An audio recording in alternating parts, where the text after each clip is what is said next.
या बातमीचे प्रायोजक आहेत सद्गुरू कृपा प्रोडक्शन, बिल्डिंग मटेरियल्सचे उत्पादक व पुरवठादार सद्गुरू कृपा प्रोडक्शन. जी प्रेमाने बोला, जरा सर्वांनी बोला.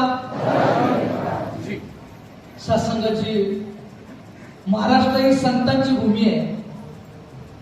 या महाराष्ट्राच्या भूमीला ज्ञानोबा तुकोबांची भूमी म्हणायचं की भोंदू बाबांची भूमी म्हणायचं हा प्रश्न पडलाय सत्संगाची.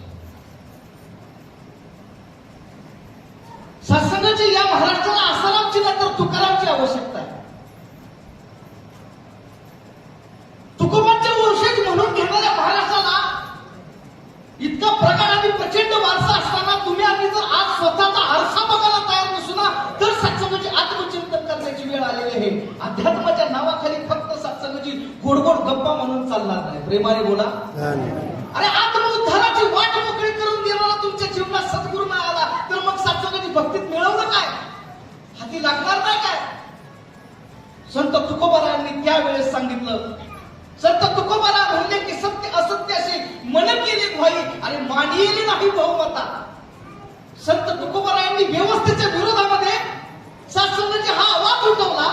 त्या परब्रह्माची जी भक्ती करण्याचा अधिकार सर्वसामान्यांना मिळावा म्हणून सत्संगाची ज्यांनी मक्तेदारी स्थापन केली त्यांना प्रश्न विचारला आणि मग सत्संगाची ते परब्रह्म सगळ्यांना उघड व्हावं म्हणून संतांनी झगडा दिला आणि त्या संतांचे तुम्ही आम्ही वारसदार आणि पायी आहोत. आणि जर ज्ञानोबा तुकोबांचं या महाराष्ट्रामध्ये या अशा प्रकारच्या गोष्टी घडत असतील तर मग करायचं काय? त्यावेळेस सत्संगाची आठवण होते आणि सद्गुरू म्हणायचं कुणाला? धन्य तो सद्गुरू चिन्मय रत्नांची खाणी सोहम ब्रह्म वस्तू दाखवितो नाही सद्गुरू करता पुरता लाभेल आत्मसुखाचा ठेवा. अरे भेटविले देवांच्या देवा तो सद्गुरू जाणावा. सद्गुरू बापांचा बाप दूर करी जन्म मरण ताप मनुष्य मात्राला मोक्ष मुक्ती निर्वाणाची वाट मोकळी करून देणाऱ्याला सद्गुरू म्हणतात. दुसऱ्याच्या डोक्यावर बसणाऱ्याला सद्गुरू म्हणत नाही. आणि खरं सांगू का सद्गुरू शिष्य निर्माण करत नाहो. गल्ली मुळात स्वयंघोषित सद्गुरूंची संख्या वाढलेली आहे. खरं बोला हरकत काय आहे? कुणी उठतं ना आम्ही सद्गुरू आहे म्हणतात. अरे सद्गुरू म्हणतात कुणाला? आपणा सारखी करीत तत्काळ न काळ वेळ तयार लागे. गादी दिली महाराज. जिवंत पुरावा आहे संत निरंकारी मिशन मध्ये असण्याचा. संत निरंकारी मिशनच्या परमार्थाला विज्ञान निष्ठेचं बावडं नाही, तर्क वितर्काचं बावडं नाही. इथं तुमचं स्वातंत्र्य अबाधित ठेवलं जातं आणि मुक्त केलं जातं आणि म्हणूनच म्हटलं जातं की बंधन तोड मिलावे राम. बंधनातून मुक्त करणाऱ्याला सद्गुरू म्हणतात, बंधनात टाकणाऱ्याला सद्गुरू म्हणत नाहीत. आणि संत निरंकारी मिशन जगाच्या पाठीवरती ओपन आवाज आहे. बॉन्ड पेपर वरती लिहून घ्या, शास्त्र पडताळा आणि सद्गुरूची व्याख्या जिथं परिपूर्तीच पोचते ते मिशन माझं आहे. म्हणून सांगतो ज्यांना खऱ्या सद्गुरूचा शोध घ्यायचा असेल. लोक म्हणायला लागले आजकाल गुरु असती नाही राहिले. प्रेमाने बोला. लोक म्हणायला लागले आजकाल गुरु असती नाही राहिले. अहो शिष्य कुठं असते राहिले?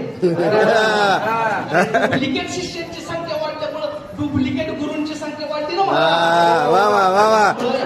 शिष्य प्रेमाने बोला. मग समाजाला लायकीप्रमाणे गुरु मिळतात. काय आहे तुमच्या माझ्या समाजाची अवस्था? अरे वैचारिक दारिद्र्य निर्माण झालं समाजात तुमच्या माझ्या. जिथं विचारांचं अधपतन होतं त्यावेळेस संतांना वाईट वाटतं. अरे किती दिवस कीर्तन करायचे, किती दिवस उभे गायचे, किती दिवस हरिपाठ करायचा. देव दिसलाच नाही तर करायचं काय? देव दिसायला पाहिजे. उगाच नाही सांगितलं संत ज्ञानोबारायांनी. ज्ञानोबाराय म्हणाले, ज्ञानोबारायांनी सांगितलं की आजच सोनियाचा दिनू वर्षी अमृताचा गणू हरी पाहिला रे पाहिला. अरे पाहिला मग गायला. तुम्ही पाहिलाय का? तुम्ही पाहिलाय का? आणि तुम्हाला पाहिलं असत तर गाण्यात मजा येत नाही तर काय उपयोग नाही. मला येणार आपल्या डोक्यावर बसणार आपलीच. प्रेमाने बोला. आणि म्हणून संत निरंकारी मिशन पवित्र शुद्ध आध्यात्मिक विचार 100 वर्ष पूर्ण करण्यात येणाऱ्या काळात निष्कलंक मिशन. आणि सगळं चेकिंग करून बरेच जण येऊन बसलेले आहेत बरं का. माझ्यापेक्षा श्रेष्ठ आणि ज्येष्ठ सगळ्यांनी सगळीकडे सगळी पडताळणी केलेली आहे. ऐकणाऱ्यांना बाहेर कुठं पडताळणी करायची असेल तरी करा. पडताळणी करून या. तुमचा शोध इथंच थांबणार.